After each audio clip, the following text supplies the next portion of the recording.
How to turn off security delay in progress in iPhone. So if you want to turn off security delay in progress in iPhone, then what you need to do is first, you just need to simply open up your settings. Make sure that you're on the home page of settings.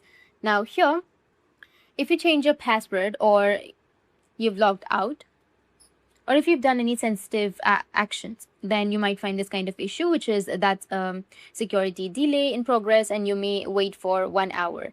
So if you want to disable this, then what you need to do is there are two ways to fix this problem. The first method is you may use iTunes and you may downgrade your iPhone or iPad to lower than iOS 17.3 version.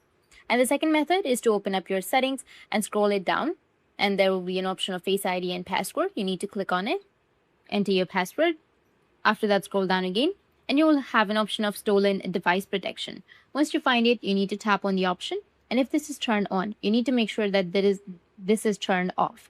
So go and turn this off. Once you turn this off, it may show a pop-up for one time, and after 1 hour, this will be disabled or turned off permanently.